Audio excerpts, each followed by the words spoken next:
अखण्डमण्डलाकारं व्याप्तं येन चराचरं तत्पदं दर्शितं येन तस्मै श्रीगुरवे नमः।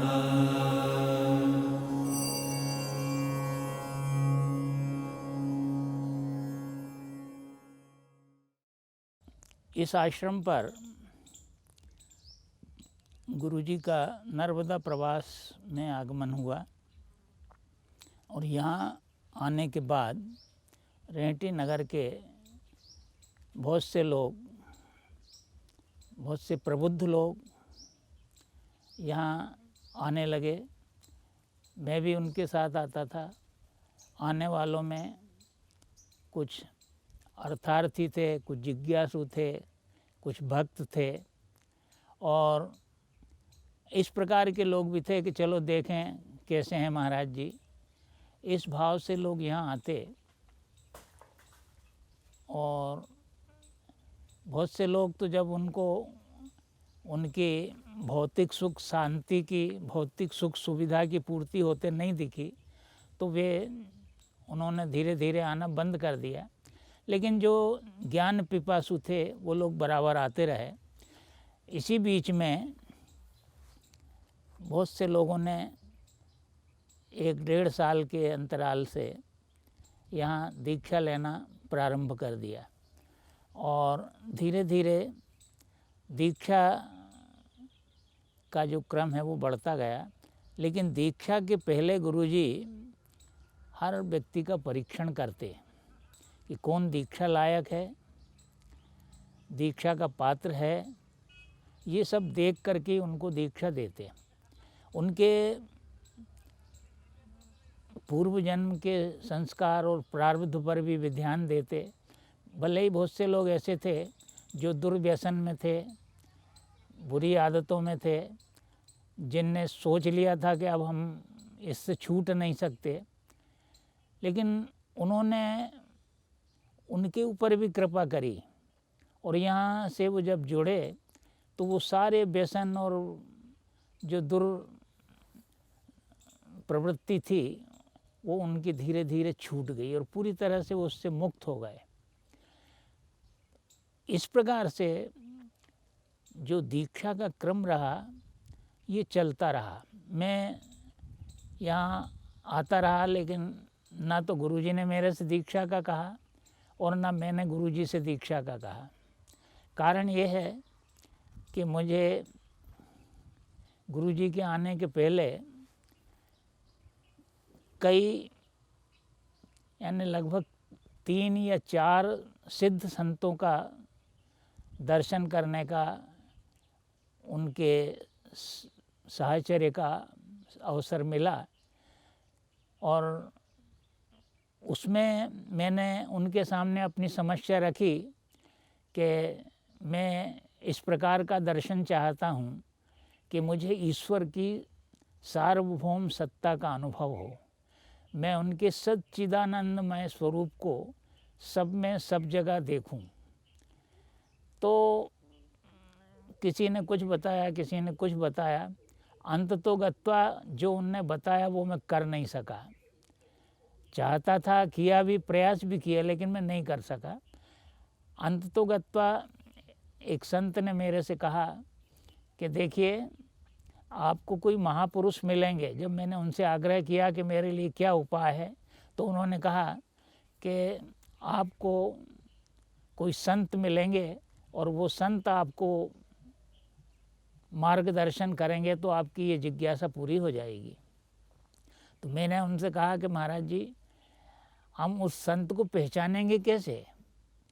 संत तो बहुत हैं लेकिन यही संत मेरे लिए हैं, इसकी क्या पहचान है? तो उन्होंने कहा कि तुमको कुछ नहीं करना है, जो कुछ करना है वो ही करेंगे। वो तुमको बुलाएंगे और कहेंगे कि तुम मेरे पास आओ, मैं तुमको दीक्षा दूंगा, और जो तुमसे दीक्षा देने का कहे बस उनके पास चले जाना। महाराज जी रेहटी जाते थे, मैं शिक्षण का कार्य करता था।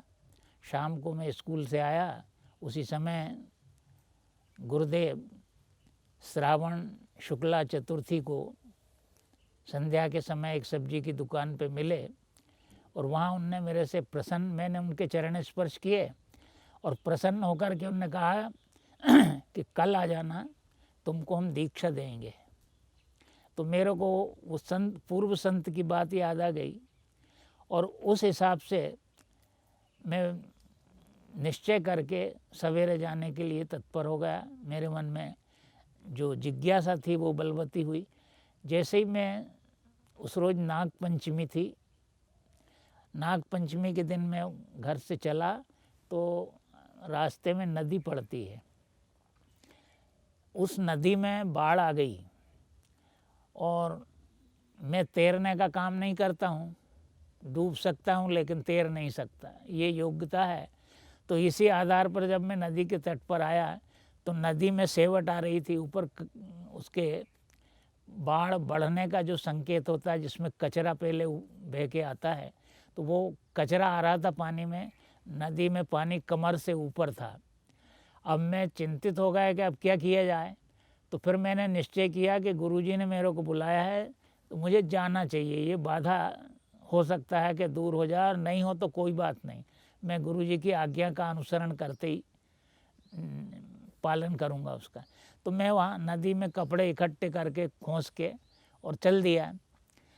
नदी पार हुई, इस पार आया, यहाँ गुरुजी ने मेरे से कहा कि जाओ नदी में हाथ पैर धोयाओ। तो मैं हाथ पैर धो करके नदी में से, और जब नदी में गया तो वहाँ देखा कि नदी में पानी नहीं है, वो पानी केवल उतनी जगह में था जहाँ मेरे को पार करना थी। तो मेरे को बड़ा आश्चर्य हुआ, किंतु मैंने कहा कुछ नहीं, मैं यहाँ आके बैठा।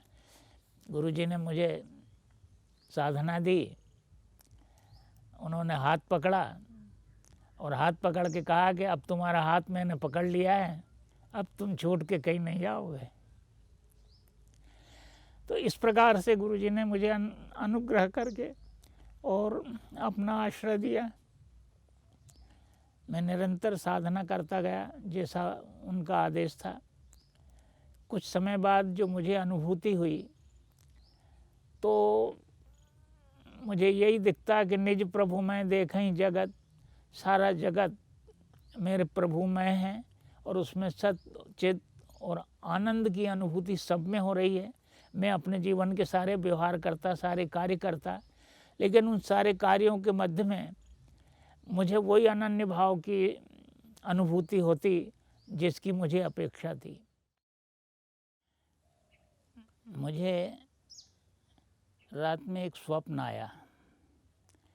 स्वप्न में मैंने देखा कि गुरुदेव या कोई महापुरुष मेरे साथ हैं और मैं हिमालय में जा रहा हूँ। हिमालय में संगमरमर के अच्छे हाथी के स्वरूप में, हाथी के बराबर के संगमरमर के हाथी दोनों मार्ग पे बने हुए हैं और सीढ़ियाँ लगी हैं। उन सीढ़ियों पर वे महापुरुष और मैं पहाड़ी पर चढ़े जा रहे हैं। आगे जाते हैं, एक गुफा मिलती है। उस गुफा में लकड़ी का एक मचान बना है, मंच बना है। उसके ऊपर एक नवयुवक मंच के ऊपर विराजमान है। उनके पीछे से सूर्य उदय हो रहा है।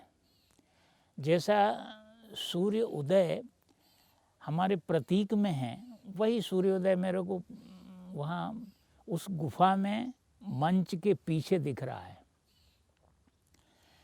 जो पुरुष थे वो युवक थे और उनका सामान्यतया सांवला वर्ण था। उन्होंने मेरे को देखा और उन महापुरुष से कहा कि भाई इनका तो अभी बहुत प्रारब्ध शेष है, तुम इनको अभी क्यों ले आए यहाँ। तो उन्होंने कहा कि ठीक है। ऐसा कह कर के नींद खुल गई और जब ये स्वप्न की दशा गुरुजी को बताई तो उन्होंने कहा कि कोई चिंता की बात नहीं है, तुम अपना साधना का कार्य करते रहो और जो तुम्हारे लिए आवश्यक है वो सब जीवन में घटित होता जाएगा। तुमने बाबा के सुपुर्द अपने को कर दिया है, तो बाबा तुम्हारा योगक्षेम वहन करेंगे और तुमको निश्चिंत होकर के तुम्हारे लिए जो उचित है, जो उपयुक्त है, जो श्रेयस्कर है, वो सब तुम्हारे लिए अपने आप संयोजित होता जाएगा। तुम्हारे जितने भी संस्कार हैं वो सब प्रकार से भुक्त होते जाएंगे, क्योंकि संस्कार को तो भोगना पड़ता है। तो शायद इसी परिप्रेक्ष्य में जितने संस्कार आएंगे वो सब जब भुक्त हो जाएंगे तो तुमको जो अपना लक्ष्य है वो प्राप्त होगा।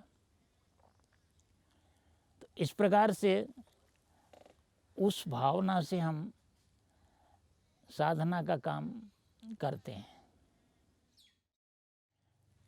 पूज्य गुरुदेव इस आश्रम पर निवास करते, यहाँ लोगों ने सहयोग करके और इस आश्रम का निर्माण किया। गुजरात के बंधुओं ने इस भूमि को क्रय किया, इसकी रजिस्ट्री कराई, इसका नामांतरण हुआ और नामांतरण के बाद यहाँ पर एक पर्णकुटी बना दी गई और कबेलू छा करके एक कुटिया बना दी गई। उसके बाद धीरे धीरे इस कुटी को विकसित करके और पक्के रूप में विकसित कर दिया गया। गुरु जी यहाँ निवास करते, वो जो बहुत आवश्यक वस्तु है, यहाँ 2-4 किलो 5 किलो आटा, थोड़ी सी दाल, 1-आध किलो चावल, नमक मिर्च, इस प्रकार की चीज़ें, तेल जीरा वगैरह, ये सामान्य व्यवहार की चीज़ें सामान्य यहाँ जुटा के रख दी जाती थी। इससे कोई अधिक संग्रह नहीं। वस्त्रों के लिए जब तक उनके पास वस्त्र होते, वो किसी से वस्त्र की डिमांड नहीं करते और उनके पास लोग वस्त्र दे जाते तो वो तब तक नहीं पहनते जब तक कि वो फटे नहीं या किसी को दे नहीं दिया जाए। तो इस प्रकार से गुरुजी इतनी सादगी से रहते। यहाँ पर लोग आते और आकर के बर्तन मांजना, झाड़ू लगाना, ऐसे ये सब काम करते। किसी से, खास करके मुझसे, मैं पूछता गुरुजी ये काम कर दें, अरे रहने दो। किसी भी काम के लिए मैं कहता तो मेरे से उन्होंने कभी काम नहीं करवाया आज्ञा दे करके, लेकिन मैं अपने मन से कर देता। जैसे यहाँ निंदाई का काम है, पौधे लगाना, पौधों को मतलब पानी देना, ऐसे काम, झाड़ू लगा देना कभी, तो ऐसे काम में अपनी स्वेच्छा से जो करता तो वो कोई बात नहीं। लेकिन गुरुजी ने कभी मुझे ये आज्ञा नहीं दी कि तुमको ये काम करना है। इस प्रकार से गुरुजी संग्रह प्रवृत्ति के नहीं थे। आवश्यक जो सामग्री है वो उनके पास मिल जाती थी। दवाइयाँ उनके लिए जो यथावश्यक होती वो मंगाते। बस 1-2 खुराक की दवाई से ज़्यादा प्रायः नहीं मंगाते। संग्रह दवाई का भी नहीं करते। आप्त पुरुष थे। आप्त पुरुष के बारे में चरक संहिता में आया है, येषाम त्रिकाल ममलम ज्ञानम अव्याहृतम सदा आप्त शिष्ट विबुद्धास्ते तेषाम वाक्यम संशया। आप्त पुरुषों के लिए चरक संहिता में कहा है कि जो आप्त पुरुष होते हैं वो तीनों काल का ज्ञान रखते हैं और अव्याहृत गति वाला उनका ज्ञान होता। उनको जानने के लिए किसी देश काल और पात्र की आवश्यकता नहीं होती। वो जब जैसा जहाँ जानना चाहते हैं वो जान लेते हैं। सत्य का अन्वेषण तत्काल करने में सक्षम होते हैं।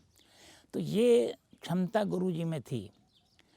गुरुजी हमारे पास प्रसंगवश स्वयं से कुछ नई कथा या नया वैज्ञानिक शोध नहीं बताते, लेकिन हम लोग प्रसंगवश जब चर्चा करते तो वो चर्चा में ऐसे विषयों को समाहित करते जो सामान्य व्यक्ति नहीं जानता या नहीं कह सकता है। जैसे भूगोल के बारे में हमने चर्चा की कि जो बरनाडा ट्रेंगल है वहाँ इस प्रकार से हमने सुना है कि हवाई जहाज़ और पानी के जहाज़ गायब हो जाते हैं। तब उन्होंने विस्तार से उस क्षेत्र का वर्णन किया और ये भी बताया कि वहाँ कितने जहाज़ चले गए, कौन कौन से देश के गए, फिर उन देश वालों ने वहाँ क्या प्रयास किया, आकाश से विमान कैसे अंतर्ध्यान हो जाते हैं, उसका वैज्ञानिक कारण क्या है, ये सब चीज़ें हमको विस्तार से बताई। अब ये सारी चीज़ें सामान्यतया कोई नहीं बता सकता। दूसरा, एक बार जयप्रकाश नारायण की चर्चा निकली तो उन्होंने कहा, अरे भाई जयप्रकाश नारायण को तो बड़ी तकलीफ़ दी, उनको बर्फ़ की शिलाओं पे सुलाया और फिर उनसे इस प्रकार से प्रश्न करते और उन्होंने फिर जवाब देने से इनकार किया तो उनको फिर प्रताड़ना दी गई अनेक प्रकार की। तो ये ऐसा मालूम पड़ता जैसे ये उन्हीं के साथ हों। ये उनके आप तो पुरुष होने का प्रमाण है। दूसरी बात, मेरी प्रवृत्ति साधारणतः महात्माओं पर आँख मीच के विश्वास करने की नहीं। इसलिए शुरू में जब भी मैं महात्मा जी से मिलता था, गुरु जी से मिलता था, तो मैं विभिन्न प्रकार के प्रश्न करता था। आपकी जाति क्या है, आप कहाँ के रहने वाले हैं, कहाँ तक पढ़े हैं, आपके परिवार में कौन कौन है, आपने दीक्षा ली तो किस संप्रदाय में दीक्षा ली, इस प्रकार की चर्चा। तो गुरु जी मुस्कुरा करके हमसे कहते हैं, देखो भाई ये तो पुलिसिया इन्वेस्टिगेशन है, इससे तुमको भी क्या फ़ायदा मिलेगा और ना मेरे को फ़ायदा है। अब मैं तुमको कुछ भी बता दूँगा तो तुम उस पर भरोसा कर लोगे, नहीं करोगे तो मेरे प्रति अश्रद्धा हो जाएगी। लेकिन तुमको जो पूछना है, तुम जो जानना चाहते हो, तुमको वो पूछना चाहिए। ये दीक्षा लेने के पहले का प्रसंग था, जब मैं यहाँ बैठा करता था। गुरुजी को संस्कृत साहित्य का, व्याकरण का, ज्योतिष का, दर्शन का, आगम का, तंत्र शास्त्र का, आयुर्वेद का अगाध ज्ञान प्रवाह था। इन विषयों पर, क्योंकि ये सब विषयों में से ज्योतिष, संस्कृत साहित्य, व्याकरण और वेद पुराण उपनिषद, ये रामायण महाभारत, ये सब हमारे टच में रहे, हमने इनका यदा कदा अध्ययन किया, सुना, समझा। तो गुरुजी उनमें छिपे हुए प्रसंगों को, उनके रहस्यों को, उसके तत्व ज्ञान को बतलाते। गुरुजी कहते कि भाई हम पहले पुराणों को नहीं मानते थे, लेकिन अब हम पुराणों को मानने लगे हैं, क्योंकि पुराण में भी पुराधन नवम, प्राचीन ज्ञान को नए परिवेश में देने का अभिप्राय है पुराण। तो उस ज्ञान को कथा कहानियों के माध्यम से संजो करके और पुराणों की रचना की गई है, जिससे वो जो तत्व ज्ञान है वो कथा कहानी के माध्यम से लोगों को जनमानस में, उनके व्यवहारिक धरातल पर बैठ जाए और वो किसी भी प्रकार से अध्यात्म से जुड़ें। तो इस प्रकार से गुरुजी का जो ज्ञान था वो बड़ा अथाह था। एक बार उनने मेरे से पूछा, क्यों जी तुम्हारी शिक्षा क्या है? तो मैंने बताया, गुरुजी एमए की परीक्षा दी है मैंने संस्कृत से। तो उन्होंने कहा, कौन कौन से ग्रंथ तुमने देखे? तो मैंने बतला दिया कि ये पुस्तकें मैंने देखी हैं। तो फिर वो उन पुस्तकों का रेफरेंस दे करके बतलाते कि इसमें ये है, इसमें ये है। तो मैंने उनसे कहा कि गुरुदेव आप तो ये सब बता रहे हैं, मेरे को भी कुछ कथानक हैं याद, लेकिन वस्तु स्थिति यह है कि मैंने प्रॉस्पेक्टस के हिसाब से परीक्षा की तैयारी की। 5 प्रश्न में से 3 प्रश्न किए, हल 4 कर दिए, 5 भी कर दिए और जो अंक मिले उनमें पास हो गए। लेकिन आज स्थिति यह है कि वो प्रश्न क्या थे, वो प्रोजेक्ट मतलब सिलेबस क्या था, अब कुछ नहीं मालूम हमको। आप चाहें तो हमारी डिग्री वापस ले सकते हैं, क्योंकि अब हमको कुछ ज्ञान नहीं है। तो कहने का अभिप्राय ये है कि उनको ज्ञान चिंतन का इतना सूक्ष्म अनुभव और अनुभूति थी कि अच्छे अच्छे विद्वान, शास्त्र के अध्येता, वैज्ञानिक, डॉक्टर, ज्योतिषी, तांत्रिक, ये सब के सब उनके आगे हथियार डाल देते थे। गुरु जी की एक बार की घटना, हम गुजरात जा रहे थे तो रास्ते में रात को 1 बजे के करीब, 2 बजे के करीब लोगों को प्यास लगी, पानी ख़त्म हो गया। तो गुरु जी से कहा, गुरु जी प्यास लगी है। तो बोले ठहरो, आगे 10-15 किलोमीटर पर एक स्थान आएगा, वहाँ पानी भी है और नदी भी है। तब ड्राइवर ने कहा, साहब मेरी भी इच्छा हो रही कि मैं सो जाऊँ, मेरे को नींद आ रही है, थोड़ी देर सोना चाहता हूँ। तो गुरुजी ने कहा, हाँ हाँ सब व्यवस्था है। अब वहाँ 10-15 किलोमीटर जाने के बाद एक स्थान मिल गया, वन विभाग का था। वहाँ मटके रखे थे, 3-4 चौकीदार थे, सब जग रहे थे। हम पहुँचे, सब लोगों ने पानी पिया। फिर ड्राइवर से उन्होंने कहा कि भाई अब सो जाओ, आप सो जाओ, और ये लोग अपने फ्रेश हो जाते हैं, नहा धो के तैयार हो जाएंगे। पास में नदी थी, वो नदी बता दी। तो इस तरह से आप देखिए कि रात के समय में बस में यात्रा करते समय उनके उस दिव्य ज्ञान ने ये बतला दिया कि आगे कितनी दूर पर क्या है। तो ये सामान्य बात नहीं है, और ये अद्वितीय प्रतिभा दादाजी के आत्म साक्षात्कार का ही, आत्मवेत्ता होने का प्रमाण है। क्योंकि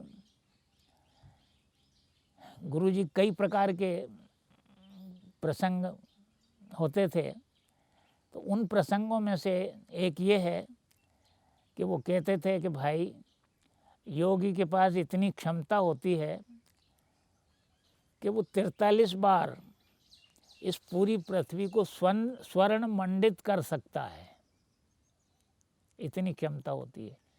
और तो हमने कहा इतना स्वर्ण कहाँ से लाएंगे? तो कहीं स्वर्ण बना लिया जाता है, स्वर्ण में क्या है, कैसे बना लिया जाता है? बोले वो जब बनाएंगे तब बता देंगे। तो इस प्रकार से उनकी ये मर्म विवेचनाएं होती। ज्योतिष के बारे में उन्होंने एक दिन पूछा कि एक राशि में कितने अंश होते हैं? तो हमने कह दिया कि 30 अंश होते हैं। तो बोले एक नक्षत्र के एक चरण में कितने अंश होते हैं? अब ये हमको नहीं मालूम था, अब हम जोड़ गणित लगा रहे हैं। तब उन्होंने बताया कि 13.5 अंश एक चरण में होते हैं। तो ज्योतिष के मर्म को, व्याकरण के मर्म को, आयुर्वेद के मर्म को भी अच्छी प्रकार से जानते थे। एक बार उन्होंने हमसे कहा, क्यों जी ये गोक्षुरादि गुग्गल बना सकते हो? हमने कहा कि आपकी आज्ञा है और आपका निर्देश है, तो हम क्या नहीं कर सकते हैं? कौन सा काम है दुनिया का जो हम आपके सामने नहीं कर सकते?